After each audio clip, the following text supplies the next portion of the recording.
Alhamdulillah wa la ilaha illallah wallahu akbar wa la haula wa la quwata illa billahil aliyil azim. Bismillah.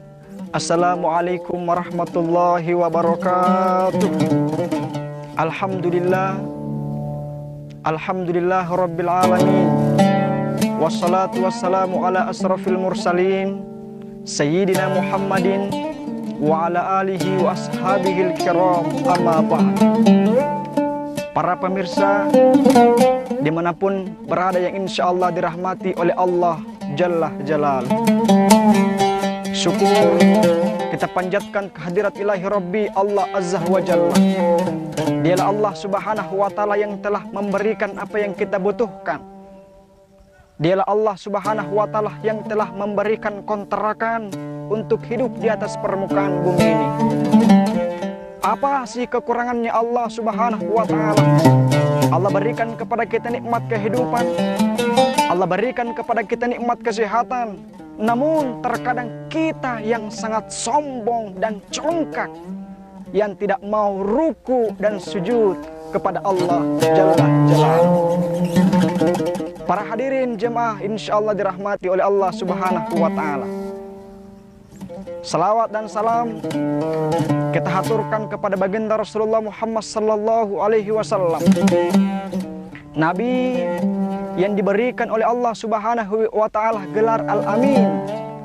Bahkan Nabi yang telah dilantik oleh Allah Subhanahu wa Ta'ala menjadi Nabi revolusi mental. Dari mental yang biadab menjadi mental beradab, dari mental jahiliyah menjadi mental ilmiah. Itulah Rasulullah sallallahu alaihi wasallam. Olehnya itu, yuk para hadirin pemirsa, mari kita senantiasa bersalawat kepada Rasulullah sallallahu alaihi wasallam. Insya Allah pada kesempatan kali ini kita akan menguraikan tema yang berjudul indahnya silaturahmi. Nabi sallallahu alaihi wasallam bersabda, la yu'minu ahadukum hatta yuhibbu li akhihi ma yuhibbu nafsi. Tidaklah menjadi orang yang beriman, tidaklah dikatakan orang itu beriman hatta yuhibbu li akhihi, sampai dia mencintai saudaranya kama yuhibbu nafsi, seperti dia mencintai dirinya sendiri. Pemirsa dimanapun berada yang insya Allah dirahmati oleh Allah Subhanahu wa Ta'ala, berbicara tentang silaturahmi ini sangat penting. Kenapa? Karena yang namanya persatuan, yang namanya silaturahmi, insya Allah salah satu diantaranya mampu memperbaiki persatuan di antara kita. Namun sangat ironi dan miris ketika silaturahmi dan persatuan itu sudah tidak ada lagi.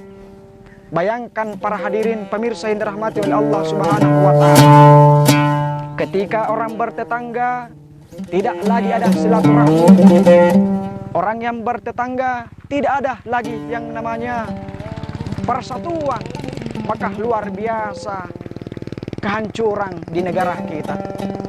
Coba kita lihat, bertetangga baku tidak omong, bertetangga baku bombe. Ini kan tidak mencerminkan budaya silaturahmi. Tetangganya beli mobil, dia sakit fatal. Tetangganya beli motor, dia kena penyakit tumor. Tetangganya beli kipas angin, dia kepanasan. Tetangganya beli pesawat terbang, dia malah wafat.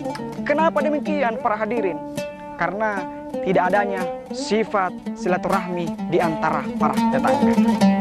Para hadirin pemirsa yang insya Allah dimuliakan oleh Allah Jalla Jalal. Pernah suatu ketika Nabi Isa alaihissalam nobar, bahasa kerennya sekarang, nongkrong bareng dengan malaikat maut. Suatu ketika ada pemuda lewat, ditanyalah malaikat maut, bertanya malaikat maut kepada Nabi Isa, "Hei Isa, kamu tahu pemuda yang lewat di depan kita sekarang ini tinggal 1 minggu lagi wafat, meninggal. bertanya Nabi Isa alaihissalam, kok tahu malaikat maut? Tahu, ini kan pekerjaan gue, gitu loh. Oh iya, saya baru tahu. Ternyata pada saat itu apa yang terjadi? 1 minggu berlalunya waktu. Hari bergantinya siang dan malam. Bertemulah lagi malaikat maut dengan Nabi Isa alaihissalam. Suatu ketika berbincang dan nobar lagi. Suatu ketika berkatalah Nabi Isa alaihissalam, ternyata malaikat juga pembohong. Loh, kok pembohong? Kamu katakan malaikat maut, pemuda yang lewat 1 minggu yang lalu itu akan meninggal 1 minggu lagi. Ternyata kenapa dia masih lewat di depan kita sekarang? Maka pada saat itu dengan kalem dan lembutnya malaikat maut mengatakan, hei Isa, kamu tahu?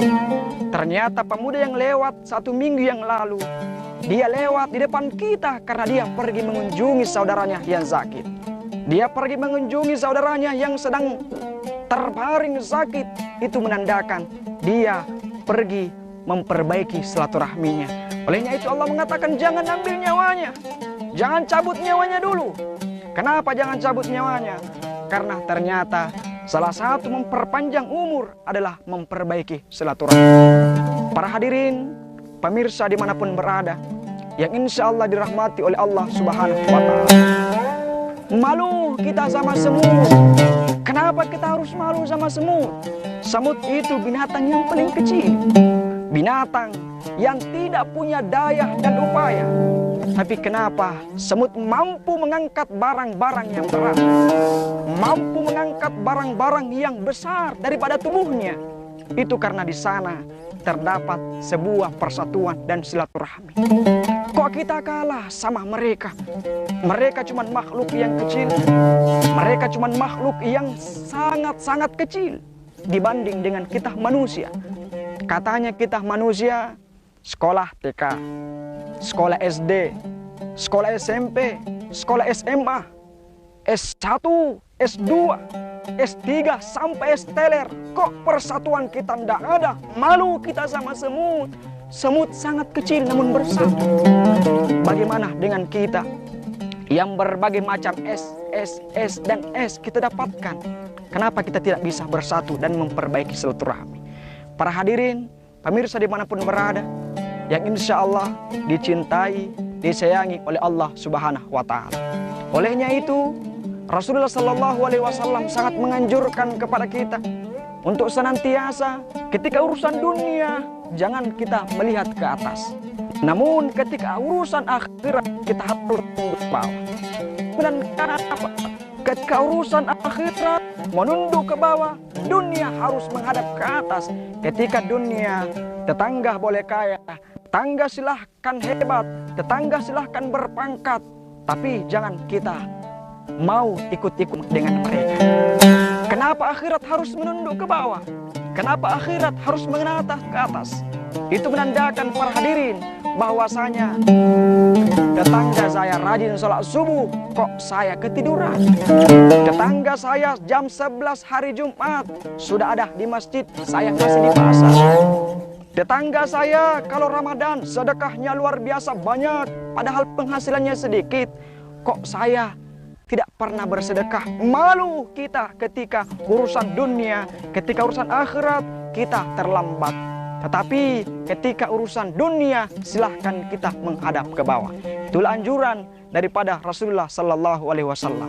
Para hadirin, pemirsa yang insya Allah mati, dicintai, disayangi oleh Allah Subhanahu wa Ta'ala. Sebagai kesimpulan, apa yang kita sampaikan pada kesempatan kali ini, yuk mari kita kencangkan ikat pinggang kita, luruskan saf kita, perbaiki silaturahmi kita, yang insya Allah Allah Subhanahu wa Ta'ala akan menyayangi kita. Kata Nabi Sallallahu Alaihi Wasallam, yarhamukum man fil ardi, yarhamu man fil ardi, yarhamukum man fis samai. Saling menyayangi kita di bumi, insya Allah yang di langit akan mencintai kita. Kata pepatah Arab, ar-rahimu yarhamur rahman, yang maha pecinta, yang saling mencintai, yang memiliki kasih sayang, insya Allah akan dicintai oleh yang maha pengasih. Siapa yang maha pengasih? Pastinya Qadir Rabbul Jalil, Allah Azza wa Jalla. Hadza min fadli rabbik, wabillahi taufiq wa sa'adah. Wassalamualaikum warahmatullahi wabarakatuh.